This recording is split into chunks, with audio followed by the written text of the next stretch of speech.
Deux sélections engagées sur le pré, ce sera ce dimanche pour la quête d'une troisième étoile sur le maillot qui, de l'Albi Céleste ou du Coq, va sortir avec la coupe et les paillettes.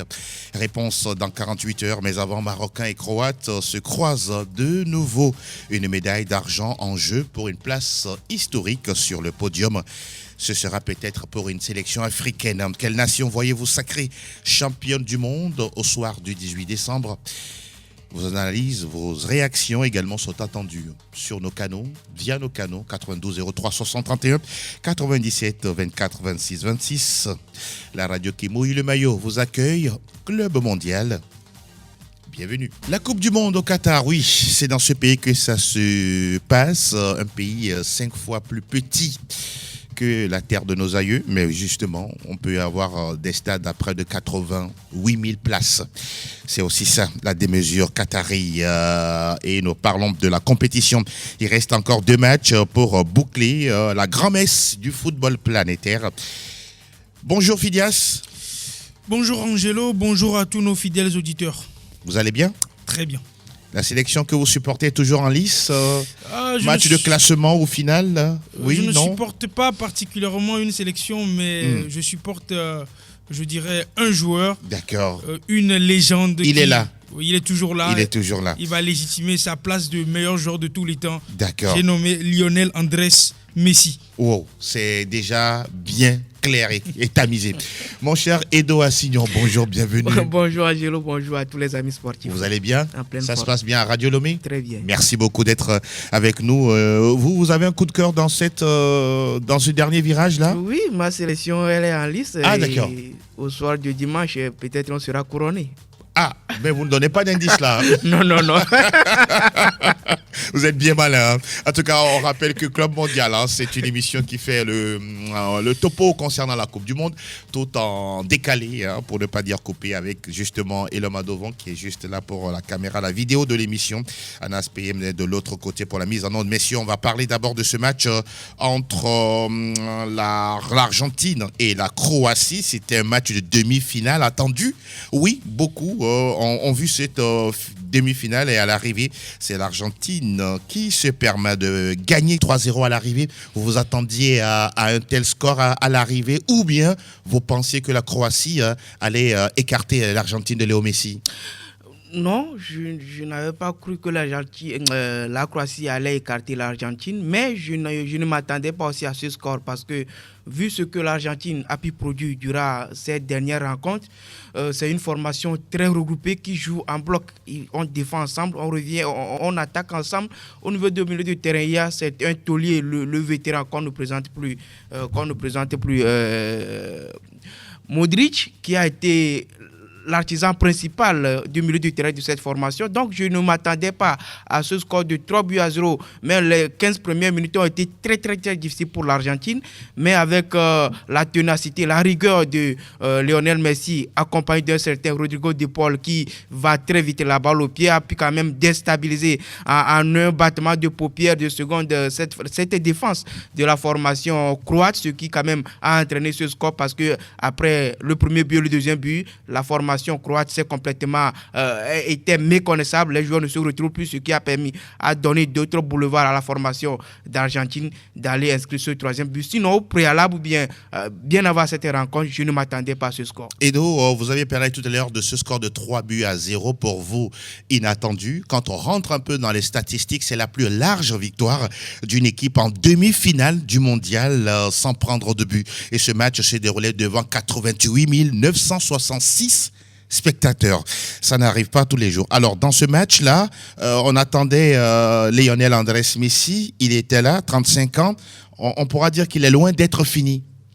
Loin d'être fini, je dirais que Messi, c'est un peu comme du vin.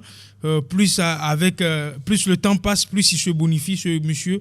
On sent de la maturité dans son jeu. Et surtout, ce que moi j'aime avec ce monsieur, on peut lui reprocher de ne pas faire les efforts défensifs, mais c'est un monsieur qui sait se gérer. Il sait comment gérer un match. On le dit souvent, il commence le match en marchant, mais je pense qu'il y a un mois de cela, Pep Guardiola l'avait expliqué en disant que Messi passe 2 minutes à analyser le jeu de l'adversaire, et après 2 minutes il rentre dans le match et il sait là où se trouvent les failles. Je pense que c'est le mardi qu'ils ont affronté cette équipe, la Croatie. Le mardi, Messi nous a tout simplement livré une performance idyllique, une performance digne de ce monsieur. Je pense qu'il est à saluer, il est à respecter depuis le début de cette compétition. Il est le meilleur joueur. Maintenant, il lui reste cette finale qui arrive.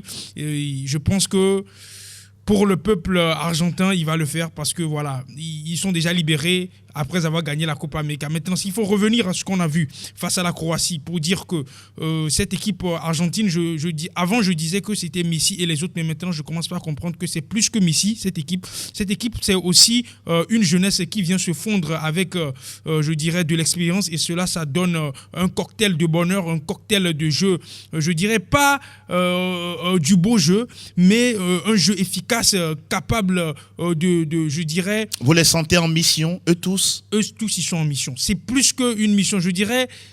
C'est devenu le football là, avec les Argentins, c'est devenu une religion parce que on sent les joueurs, on n'a pas l'impression qu'ils jouent un match de football, on a l'impression qu'ils sont partis pour faire une guerre. C'est-à-dire, vous dans voyez, le bon sens du terme. Dans le bon sens du terme, bien sûr. Faut pas faire peur aux gens. Ouais, je n'ai jamais vu. Je n'ai jamais vu Messi dans un tel état. D'accord. Imaginez en quart de finale, Messi qui se met à insulter les gens. Messi qui se met... Non, pas chambrer, c'est mieux. Non.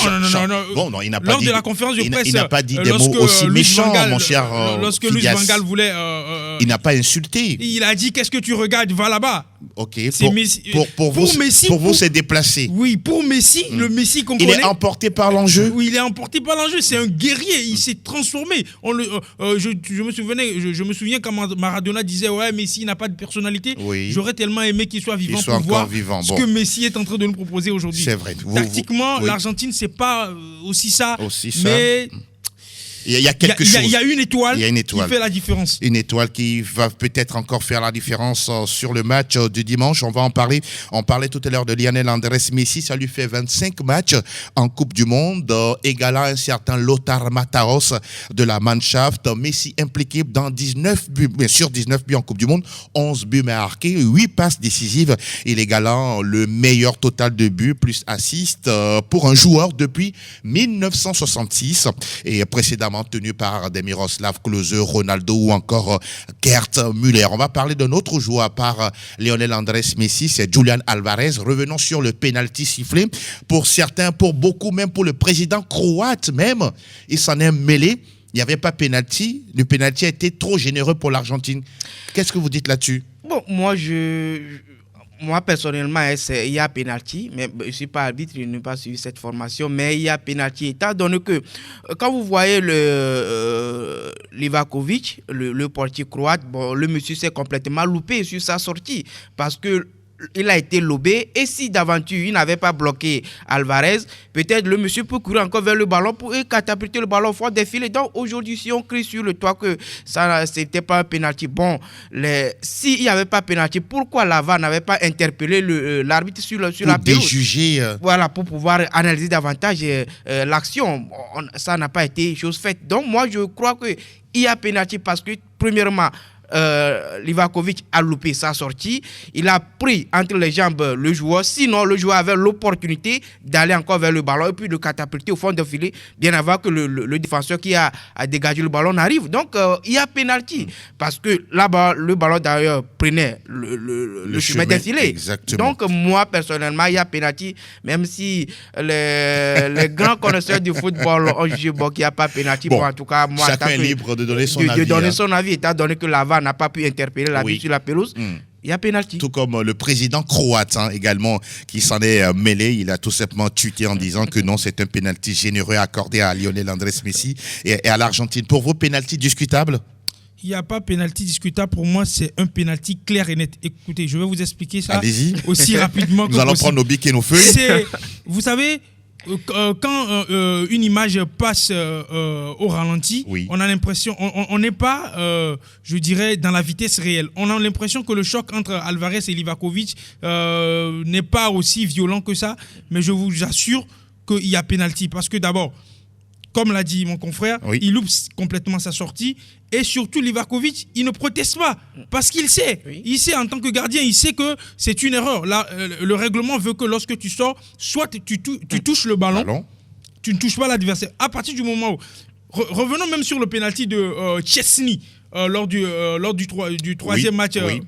lors de la troisième journée, c'était pratiquement la même configuration. Setini fait une sortie sur Lionel Messi, il loupe le ballon, il trouve la tête, il cogne la tête de Messi, il y a pénalty. Je pense que c'est le patriotisme et je dirais le patriotisme qui fait réagir. Bon. Il y a aussi de la déception. De la déception aussi, parce que ce pénalty a carrément changé la physionomie de ce match. Oui. Ce pénalty a ouvert, je dirais, les portes de la demi-finale à l'Argentine parce que en même temps après ce pénalty, je pense que ça n'a même pas fait 10 minutes après. Les minutes qui ont suivi, et avec des contres favorables. Exactement. C'est des signes du destin, des contres favorables pour Julián Alvarez qui marque un but un peu similaire à celui de Diego Maradona en 86 face à l'Angleterre. Avec assez de contres favorables. C'est assez curieux également. C'est assez curieux. Donc tout était...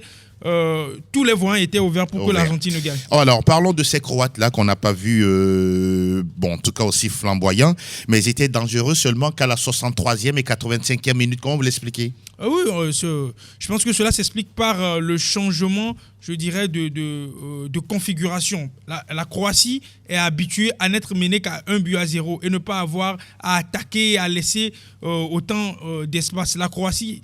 un milieu de terrain solide, mais je dirais un peu fatigué. D'accord. Parce qu'ils ont par l'enchaînement des prolongations et autres. On a vu Brozovic un peu en dedans déjà après. Perisic qui était complètement à côté de ses pompes. Voilà, après 15 minutes, Kovacic qui prend un carton jaune, il a une épée de Damoclès sur la tête. Il peut plus rien faire, il doit être limité dans ses tacles et tout. Ce qui fait que quand Messi a le ballon, Gvardiol qu'on pensait être le meilleur défenseur de cette Coupe du Monde, et voilà, en un clic, Lionel Messi l'a fait passer pour à ramener au rabais, je dirais, sa cote dans cette Coupe du Monde. Franchement, ce monsieur, ce petit génie, ce lutin-là, ce qu'il nous fait dans cette Coupe du Monde, c'est exceptionnel. On parle de la Croatie, 4 millions d'habitants seulement, mais déjà, en tout cas, assez de présence au niveau du carré d'as de la Coupe du Monde.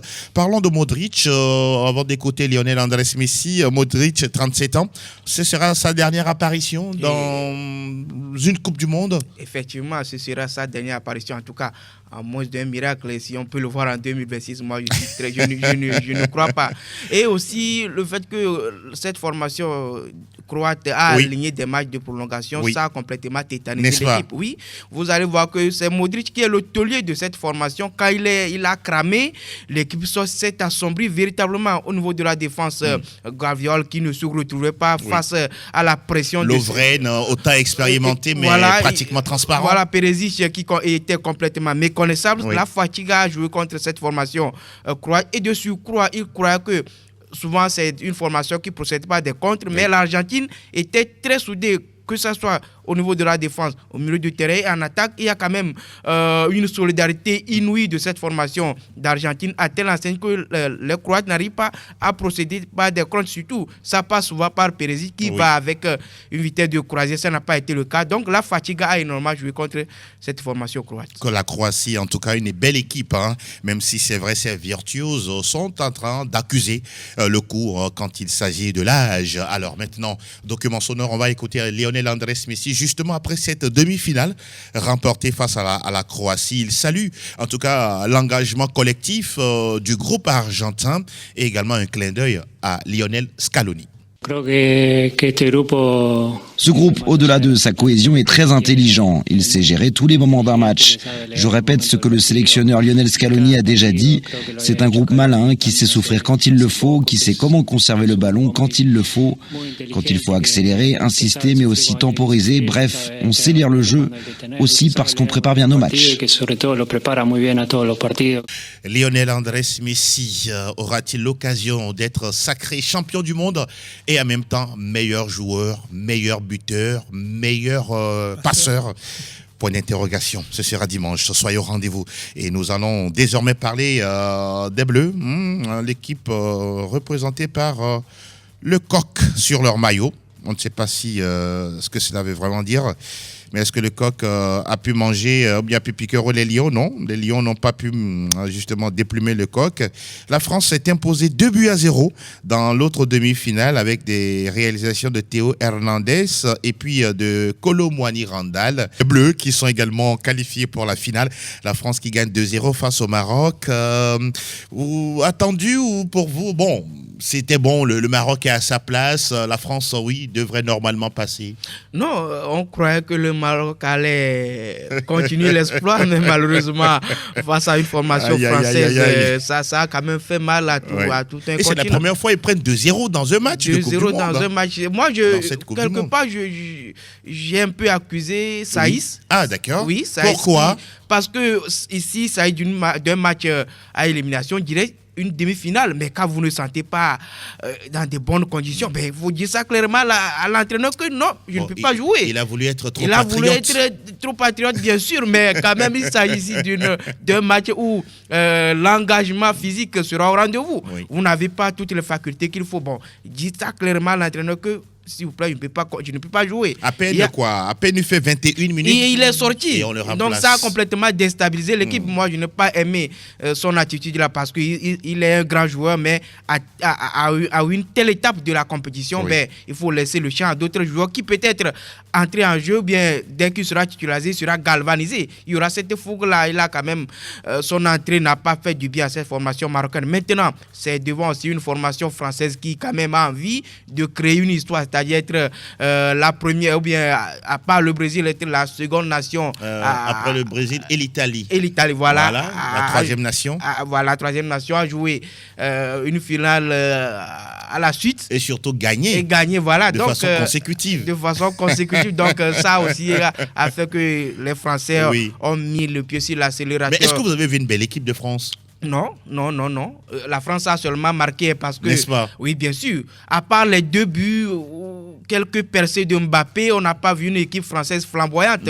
On ne l'a pas vu, mais c'est aussi suite à la fatigue des Marocains qui quand même a entraîné cette défaite. Sinon, le Maroc a tenu le coup, mais devant aussi, il faut saluer le casting d'un certain Didier Deschamps qui, au préalable, bien avant le début de cette compétition, on n'avait pas cru que la France allait rayonner comme ça, vu tous ces joueurs qui étaient blessés. On croyait que la France fera simple figuration, mais par après, ils ont pris tout le monde au pied et puis ils sont en finale. Bon, félicitations. Oui. D'aucuns même pensaient que la France serait éliminée au premier tour, un peu comme la malédiction des champions du monde, mais ça n'a pas été le cas. Restons sur l'équipe du Maroc.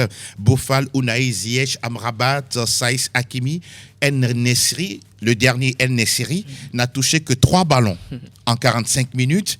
Ça veut dire qu'à un moment donné, le Maroc n'a plus existé. Oui, vous savez, quand vous êtes attendu en demi-finale de Coupe du Monde, c'est beaucoup plus facile d'aborder le match que lorsque vous n'êtes pas attendu. Cette équipe-là, ils sont passés par tellement d'émotions. D'abord, les prolongations face à l'Espagne. Cela les a noyés?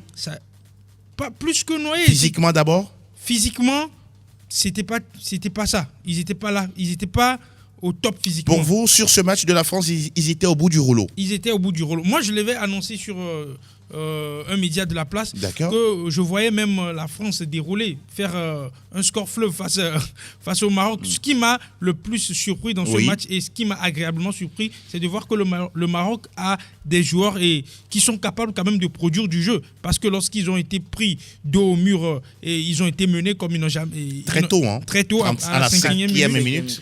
Ils n'ont jamais été menés depuis le début de cette compétition. Là, on a vu une autre équipe du Maroc qui a essayé de produire du jeu. On a vu Sofiane Amrabat, même s'il n'a plus de jus. On sent qu'il est éreinté. À un moment donné, je l'ai vu dans un contact avec Kylian Mbappé où il a voulu prendre le ballon avec la main tellement il est fatigué. Ils en sont en bout mentalement. ils sont pas préparés pour arriver jusqu'à ce niveau. Alors que la France, ils n'ont pas eu besoin de livrer un grand match. Et de toutes les façons, depuis le début de la compétition, la France, elle est restée pragmatique. N'est-ce pas? C'est une équipe qui n'a pas besoin de beaux jeux, ni de 2000 passes. On a vu face à l'Angleterre, ils tellement sûrs d'eux, sûrs de leur force. Bon, certains même disaient que l'arbitrage également les a favorisés. Non. La France et le Qatar, c'est une question d'amitié. Voilà. C'est ce qui se dit sur la twittosphère et autres réseaux sociaux. On peut dire tout ce qu'on veut. On dit souvent que... De la même façon, sur les mêmes médias sociaux, on vous dira que le Qatar fait tout avec la FIFA pour accorder la Coupe du Monde à Lionel Messi. Vous savez, nous sommes dans un monde où les infos, c'est tout le monde a envie de parler. Aujourd'hui, avec les réseaux sociaux... Mais il n'y a pas de fumée sans feu. Non, vous savez, les réseaux sociaux, c'est ce que les réseaux sociaux ont apporté. Tout le monde peut se permettre de dire ce qu'il veut sur les médias. Vous savez, il n'y a plus de... Même inventé. Il y a certains sujets avant que seules les personnes habilitées à parler de ces genres de sujets peuvent se lever et parler parce que les médias n'étaient pas disponibles. Bon, aujourd'hui, tout le monde se lève dans sa petite chambre, il fait des enquêtes de merde, là, il publie des n'importe quoi. Non, pas de gros mots. On va parler toujours de cette équipe marocaine. On parlait tout à l'heure de la débauche physique. Ils étaient diminués. Mais pour vous, quand on parle du Maroc arrivé en demi-finale, qui va jouer la 3e place, peut-être remporter la médaille de bronze, quel est le ressenti que vous avez par rapport au parcours des Lions de l'Atlas quand on parle d'un pays africain? Un seul mot pour décrire ce parcours, c'est magnifique. Déjà en 86, on se souvient encore, ils étaient la première équipe africaine à se qualifier pour le second tour. Après, ils se sont fait battre par l'Allemagne bien sûr, Lautaro. Lothar Matthäus, c'est un coup franc. Et en 2022, ils reviennent et ils sont la première équipe africaine à être en demi-finale d'une Coupe du Monde. Déjà ça, le fait d'avoir cassé le plafond de verre, je pense que ça va libérer les autres équipes. Ça devient un autre défi pour le football africain. Oui. Écoutez, s'il faut prendre comme exemple, lorsque le Maroc en 86 a fait la première 8e de finale, la Coupe du Monde qui a suivi en 90, du côté de... On a vu le Cameroun accéder au quart. Le Cameroun a accédé au quart. Et c'était resté comme ça pendant de nombreuses années. Avant que le Sénégal ne revienne en 2002. Donc, s'il faut partir de ce raisonnement-là, je pourrais dire que le Maroc... très belle Coupe du Monde, même quoi qu'il adviendra, ils ont rendu fier le peuple africain. Qu'est-ce que vous pouvez lire entre les lignes par rapport à ce parcours des Lions de l'Atlas? Un parcours incroyable parce que personnellement, je ne m'attendais pas, vu ce que le Maroc a pu produire lors de la récente CAN. On ne croyait pas qu'il allait avoir cette transformation et surtout avec un certain Walid Regragui qui vient remplacer Vaïd, qui a qualifié l'équipe. Et surtout aussi, peut-être aujourd'hui, on voit ce travail du Maroc comme un fruit de hasard, alors que c'est un travail de fond. Il n'y a pas de hasard dans la vie. Voilà, la formation. Aujourd'hui, on parle du centre de formation de Mohamed VI, voilà, qui quand même a pu produire de jeunes joueurs.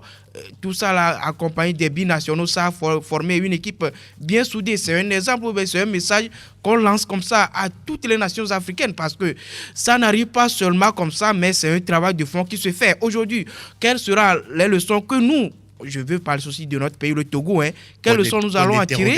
Voilà, point d'interrogation, pour qu'on puisse quand même tirer des leçons qu'il faut de ce parcours incroyable du Maroc. Prochainement, on parle d'autres équipes africaines qui, pourquoi pas, on peut avoir une finale 100% africaine. C'est une compétition où tout est possible. Tout est possible. Donc, et une équipe africaine même championne du monde. Donc, aujourd'hui, on peut quand même acclamer le Maroc qui a fait un parcours incroyable. Oui. Que ça puisse continuer pour les prochaines éditions. Vivement. La dernière fois, on a également su comme quoi le roi Mohamed VI, tout comme le président de la Fédération royale marocaine de football, ont pu appeler Walid Regragui pour le féliciter tout le groupe et tout le travail qu'ils ont abattu lors de cette Coupe du Monde au Qatar. On reste toujours sur ce match France-Maroc pour rappeler que Kolo Muani, entré en jeu, a marqué juste après 44 secondes sur la pelouse. Il devient le 3e remplaçant le plus rapide à marquer un but après son entrée en jeu dans l'histoire d'une Coupe du Monde. Derrière Richard Morales, c'était en 2002. Lui, il a fait 16 secondes. juste pour marquer son premier but. Et puis il y a un certain Ebbe Sand, danois, en 1998, 26 secondes. Kolo Muani, ça fait quoi? Premier but marqué en 2 sélections, s'il vous plaît. Alors, on parle également de Théo Hernandez, lui également qui a marqué ce but à la 4e, disons la 5e, puisque ça fait 4 minutes. 39 secondes. But le plus rapide dans une demi-finale de Coupe du Monde depuis 1958, lorsque le Brésilien Vava avait marqué contre la France. C'était à la 2e minute. La France qualifiée, c'est logique, hein, c'est ça? Plus que logique. Plus que logique, face au Maroc. Et justement, Olivier Giroud, oui, très content de cette qualification, mais également, il reconnaît la valeureuse équipe du Maroc par rapport à son parcours. Olivier Giroud qui tire chapeau à cette équipe. C'est extraordinaire, ce groupe mérite tout ce qui lui arrive. Voilà, on y a cru, on s'est rendu entre guillemets le match plus facile en marquant tôt dans le match. C'était important contre cette valeureuse équipe du Maroc qui n'a pas abdiqué même après avoir été mené au score. Donc j'aimerais leur rendre hommage aujourd'hui aussi pour le parcours qu'ils ont fait. Tout le peuple marocain peut être fier de son équipe. Le peuple marocain fier de son équipe, tout comme tout un continent, et on vous dirait également par extra large, le monde arabe également, qui salue la qualification ou bien le beau parcours des Lions de l'Atlas d'un certain Walid Regragui. Le plus dur reste encore à venir, faut-il le rappeler. On va écouter Walid Regragui, qui également, voilà, on pourra dire qu'il devient un véritable coach, dans le bon sens du terme, pour cette sélection marocaine. On a bien compris que déjà dans notre pays, tout le monde était fier de nous. On est déçus pour le peuple marocain aujourd'hui parce qu'on voulait les faire rêver jusqu'au bout. Mais ces petits détails qui font qu'on peut être champion du monde, aujourd'hui on l'a quand même ressenti. Profondeur de banc, arriver à 100% en demi-finale, c'est ce qu'on n'a pas su faire. Après, ce que j'ai dit aux joueurs, c'est que j'étais fier d'eux. Le peuple marocain était fier d'eux et je pense que le monde est fier d'avoir vu une équipe du Maroc comme celle-là parce qu'on a joué avec notre cœur et on a, je pense, non seulement donner une belle image du Maroc, mais une belle image du football africain. Au moins, on a montré qu'on pouvait être au niveau dans ces compétitions. C'est merveilleux. Ah oui, à l'écouter, on pourra l'entendre toute une journée. Walid Regragui, il a les mots qu'il faut à la place qu'il faut, dans le contexte qu'il faut. Il n'a pas eu un banc, une profondeur de banc assez conséquent. Bon, il reconnaît qu'il y avait plus fort que le Maroc. C'est aussi ça le fair play, c'est aussi ça la justesse d'esprit. Effectivement, c'est un monsieur qui quand même sait parler, il sait parler, il ne tombe pas dans les pieds des questions des journalistes. Il est très intelligent dans ses propos à telle enseigne qu'il ne tombe pas dans des travers. C'est effectivement, le Maroc a manqué de profondeur de banc. Oui. Parce que quand, au niveau de la défense, Aguier n'était pas là, il faut quand même compenser ça. Ça a été le cas maintenant. Quand les Bouffal, les Saïs, Ziyech, Hakimi, on les a pas aussi sentis. Il faut quand même d'autres pour pouvoir les relayer. Ça n'a pas été le cas. Donc, ça a véritablement pesé sur cette formation marocaine. Maintenant, le peuple algérien, marocain, autant pour moi. L'Algérie aurait aimé remplacer le Cameroun à ce mondial, mais ce n'est pas le cas. Donc, ça a été une fierté de tout un continent. Maintenant, que ça soit continuel, surtout. Que ça continue. Voilà, il ne faut pas que prochainement le Maroc se cherche avant de pouvoir bâtir. Surtout, souvent, c'est les problèmes des formations africaines. Absolument. Après une belle prestation, la compétition prochaine, on fait pieds et des mains pour pouvoir bâtir une équipe. C'est ça qui casse le rythme de nos sélections. Donc, il va falloir qu'on puisse quand même continuer sur cette lancée-là pour que prochainement, on puisse voir encore une équipe marocaine très flamboyante. Très important, surtout que le Maroc n'a pas encore terminé sa compétition. Samedi, demain, à partir de 15h, au Khalifa Stadium, Croatie-Maroc, c'est du déjà vu. Les deux équipes se sont déjà rencontrées en poule, bien sûr, 0-0. Mais là, il faut un gagnant pour récupérer la médaille de bronze, pour aller à la maison avec. Moi, je pense que même si j'aime beaucoup le Maroc, je pense que c'est la Croatie qui va partir avec cette médaille. Vous voyez le Maroc aussi non, je ne les vois pas. Physiquement atteints. Ils ne sont pas toujours remis. Ils ne sont pas remis. Voilà. Ah, d'accord. Non, moi, et surtout la profondeur. Même avec le lot de supporters qui seront dans les stades, ça ne va pas suffire. Vous savez, je n'ai pas vécu ça. Oui. Mais 1982, on a vu dans quelles conditions la France s'était fait éliminer en demi-finale. Exactement. Ils s'étaient plongés pour la 3e place. Personne ne voulait jouer. Ouais, c'est comme ça que la Pologne pour la première. Vous voyez le Maroc dans cette configuration? Oui, pratiquement dans cette configuration. D'accord. On suivra. Vous voulez ajouter quelque Oui, chose avant de parler de la finale? Oui, je dirais que pour ce match de classement, la Croatie fera feu de tout bois pour pouvoir arracher la 3e place. Et aussi, avec cette débauche d'énergie, lors du match face au Portugal, les Marocains, et avec le match contre la France, bon, c'est une équipe complètement cramée. Et ça, il faut avoir le courage de le dire. Il y avait eu trop de débauche d'énergie face à la Croatie qui, en tant que vice-champion du monde, va faire feu de tout bois pour occuper cette 3e place. Donc, nous sommes en football, hein.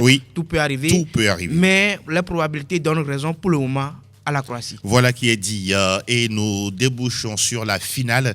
Ce sera ce dimanche au stade Lusail à partir de 15h. L'Argentine de Léo Messi face à la France de Kylian Mbappé. Les deux sont pas forcément les meilleurs amis du monde, mais ils évoluent sous le même maillot au Paris Saint-Germain, propriété du Qatar. Allez comprendre quelque chose. On remonte le générique et on parle de cette finale.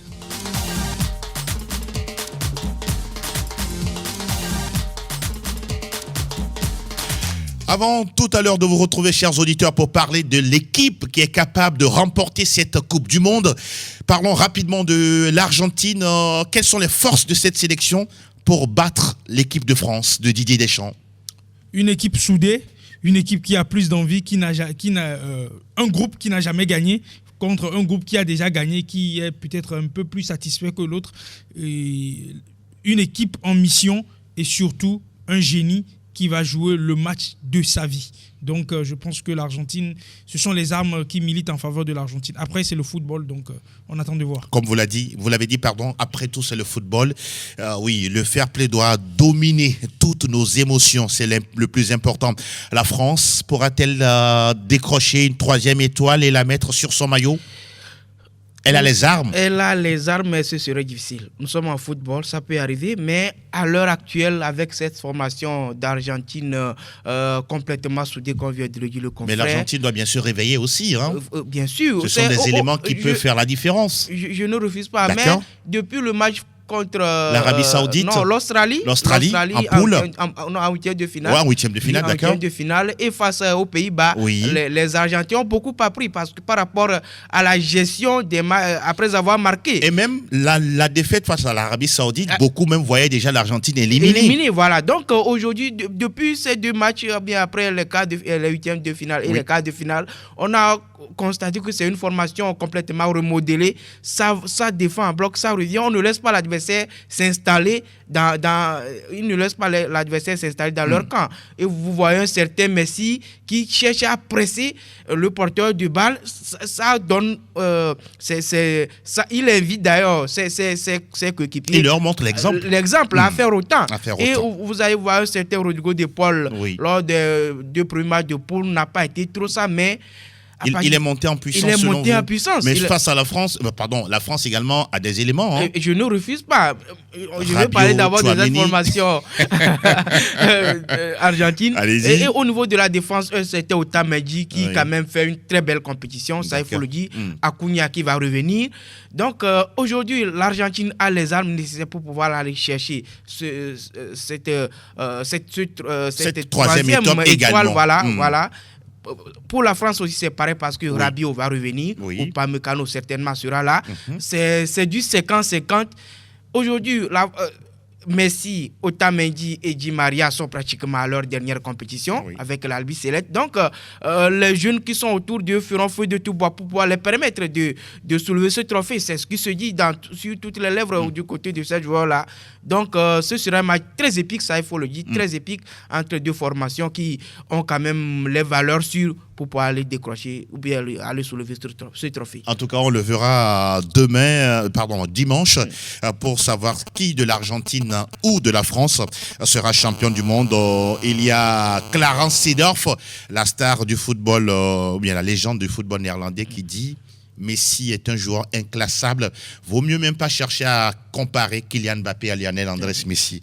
Donc voilà, c'est ce qu'on pourra nous retenir comme dernière déclaration. Messieurs, oui, on le disait tout à l'heure, on va donner l'opportunité aux auditeurs de faire le match avec nous avant justement le coup d'envoi. Ce sera dimanche entre l'Argentine et la France et nos canaux 92 03 60 31 97 24 26 26. Anas me fait signe qu'il y a déjà un footeux en ligne. Bonjour. Allô, bonjour. Oui, le petit nom, s'il vous plaît. Abdoul. Alors, qui voyez-vous remporter la Coupe du Monde Qatar 2022 entre la France et l'Argentine? Avant de donner les informations, je vais vous dire qu'il y a dans l'équipe de France, il y a les nouveaux venus qui sont dedans, ils n'ont pas encore eu cette coupe. Donc, il y a des choses qui eux aussi vont faire, ils vont donner un fond pour que d'accord. Alors, votre penchant, c'est pour la France, on a compris. La France va prendre. Merci beaucoup. Pour vous, la France va remporter la Coupe du Monde après celle de 2018. Après Abdoul, il y a un autre. Bonjour.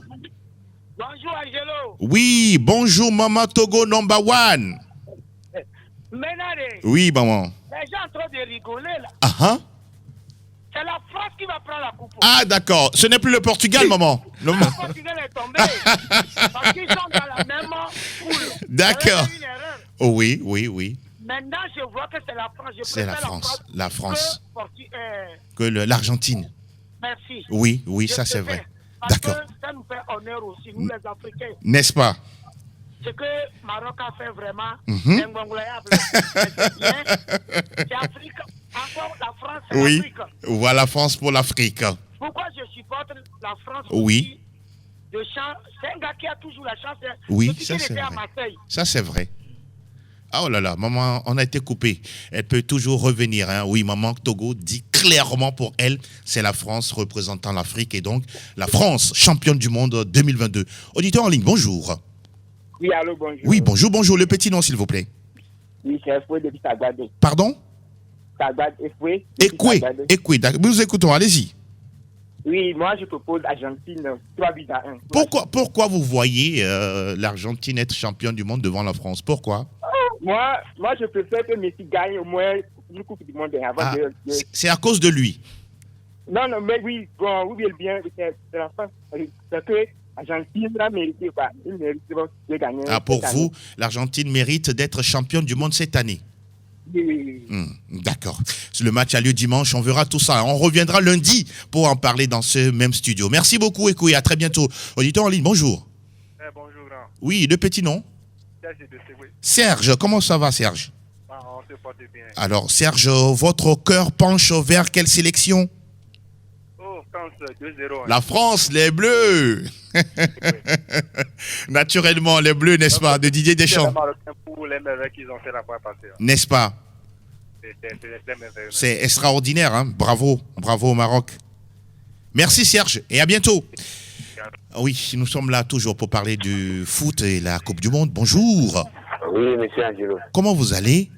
C'est JB. JB de Tchekpo, vous allez bien, ça va? Oui, tout va bien. Alors JB, nous vous écoutons. Les gars de Tchekpo réclament vos salutations. Nous saluons tout le monde là-bas. Allez-y.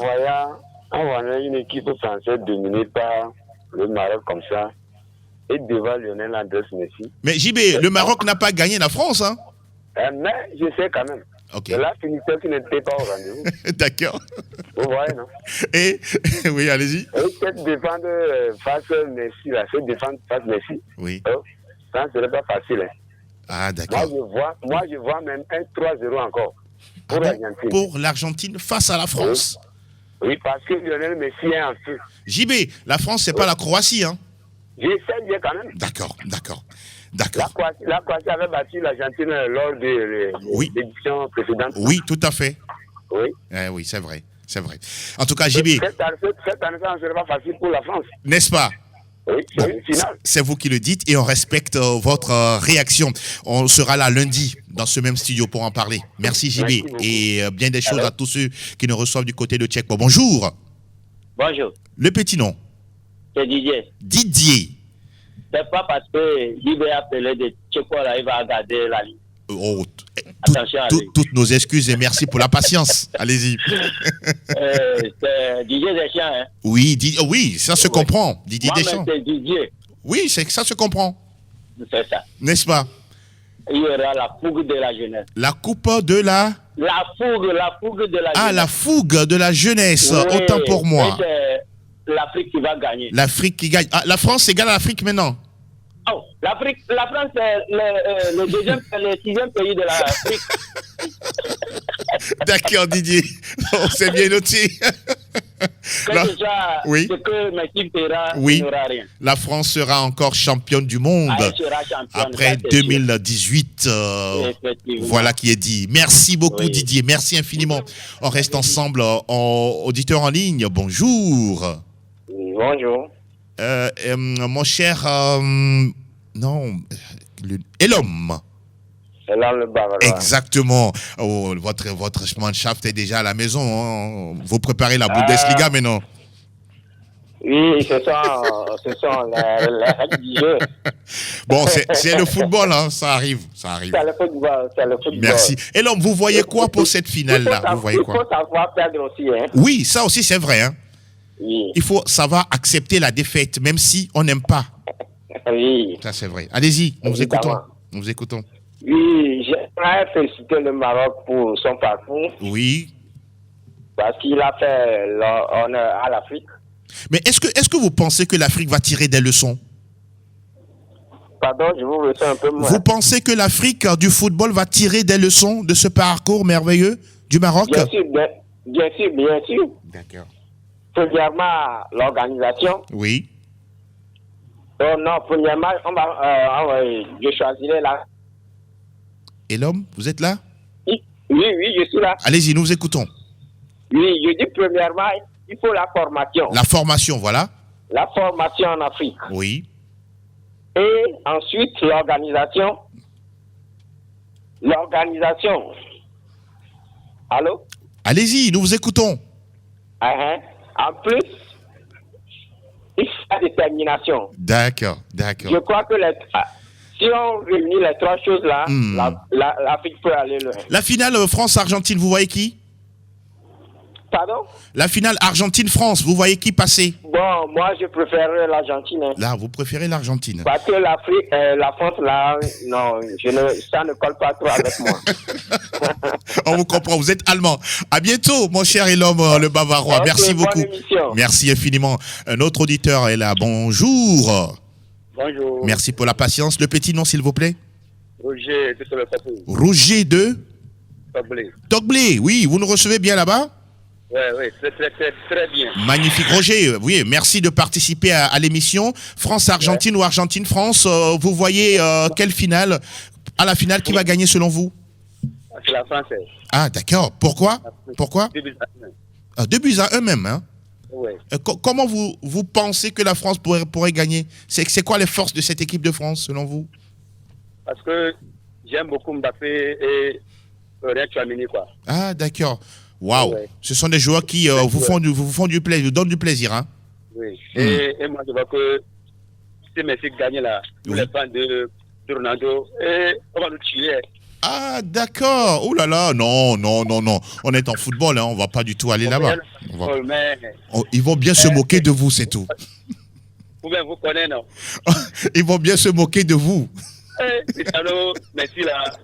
Ça, c'est une autre affaire. Bon, en tout cas, on est privilégié de les voir jouer. Ah, ce sont de formidables joueurs de football. Bon match à tous les Bleus. Merci beaucoup, Roger.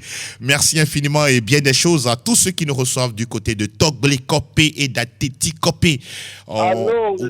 Bonjour, mon cher frère. Comment ça va? Nous allons tous bien. Et vous, ça va? Ah, propre, et la maison? Nous allons tous bien. Le petit nom, s'il vous plaît.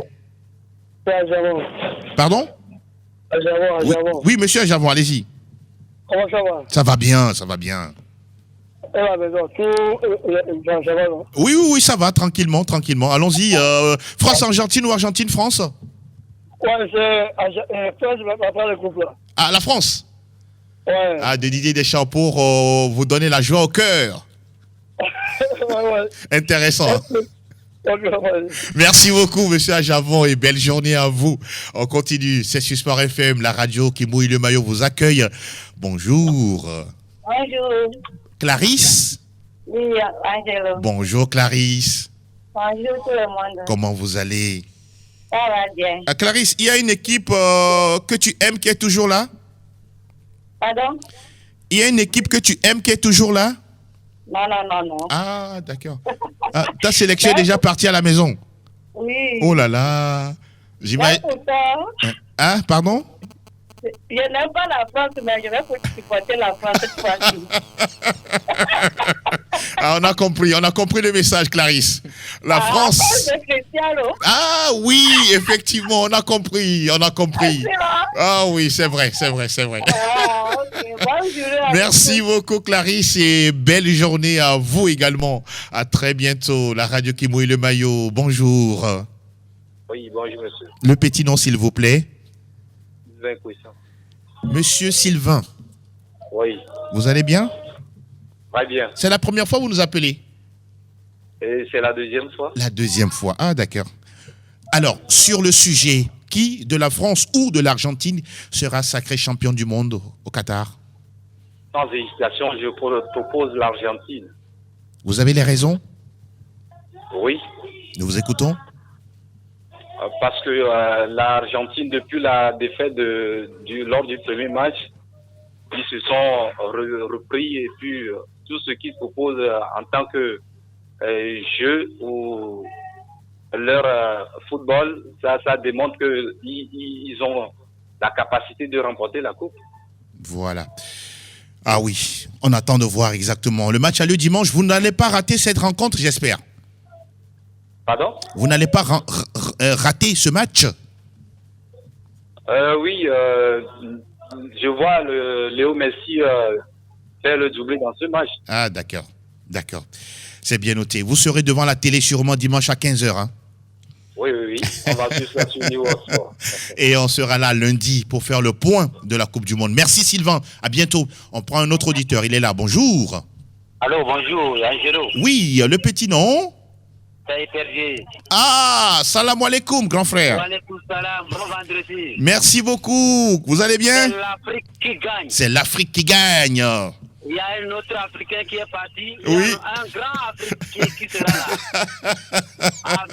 Avec l'Afrique, on peut se dire que dans l'équipe de France, oui, et puis peut compter les Blancs et compter au bout de doigts les Blancs et compter largement les Africains. Les Africains, ça c'est clair, ouais, ça c'est clair. Je mise pour n'est-ce pas? Notre gardien. Oui.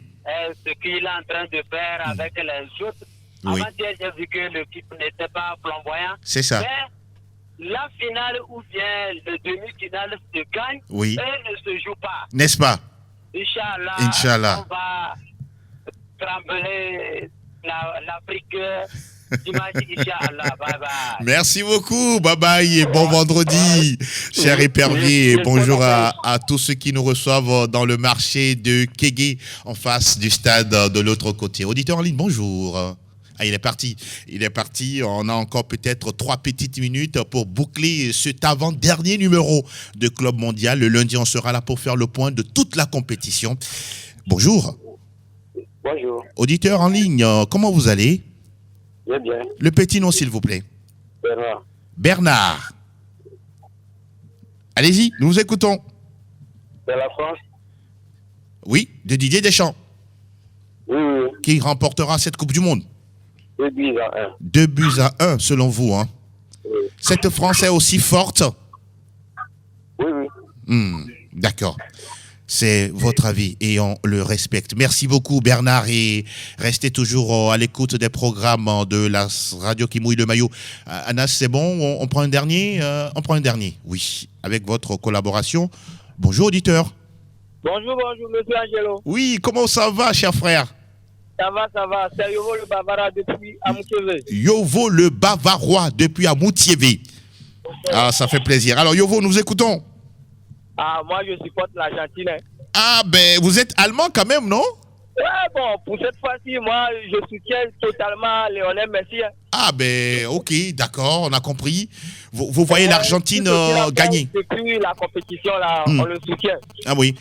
Vous pensez que cette équipe d'Argentine est plus forte que la France? Totalement. D'accord, Yovo le Bavarois, c'est bien noté. On se donne rendez-vous lundi, hein? Ok. Pour parler justement, faire dresser le bilan de la compétition. Anas, je pense que c'est bon, oui, pour les appels. En tout cas, ils ont été nombreux. Hein. Abdoul, Mama Togo, Ekoué, Serge, JB de Tiekpo, Didier, ou encore Elom Roger, Monsieur Ajavon, Sylvain, Épervier de Kégué, Bernard et puis Yovo le Bavarois. Messieurs, ça va? Vous allez bien? C'est bon? Oui, on vous sent tendu même plus que les joueurs. Hein. Mais bon, le match a lieu dimanche. Il y a déjà la petite finale qui a le samedi entre la Croatie et puis le Maroc, et la grande finale Argentine-France dimanche au stade Losaïe à partir de 15h. Nous, on sera là lundi pour dresser tout le bilan, tout ce qui est chiffres, anecdotes et tout. Et on reparlera de cette Coupe du Monde assez atypique qui se déroule au Qatar. Mon cher Edo, vous voulez saluer quelques personnes à vous? Non, on salue tous ceux qui nous ont suivis. On souhaite bon vendredi à tout le monde. Et surtout beaucoup de courage à vous. Merci. Merci d'être passé. Le dimanche, c'est l'Argentine qui va le gagner. Ah, il s'est en fait déclaré. Il a fait déclarer qu'il a dit. Bon, mon cher Phidias, merci encore une fois. Oui, merci Angelo. Je vais profiter de l'occasion pour saluer une de nos fans qui nous suit depuis le Cameroun, Fabiola Dombe, journaliste au Cameroun. Salut donc, Fabiola. Salut Fabiola. Ouais. Voilà, donc rendez-vous dimanche à 15h et je suis convaincu que c'est l'Albi Céleste qui va prendre sa 3e étoile. Vous le dites, oui, vous aussi, vous êtes assez clair là-dessus. Pour vous, c'est l'Argentine, on verra tout ça le dimanche. Et lundi, on sera là pour justement déballer tout ce qui a concerné cette Coupe du Monde. Messieurs, ça a été un plaisir d'être avec vous. Merci beaucoup pour l'invitation. Bonne santé. Merci. Restez forts. On se retrouve lundi avec la même flamme de vous servir. Merci à Nas PM et à Elom Adovon. Bonne fin de semaine à toutes et à tous et que tout baigne dans votre vie. Ciao, ciao.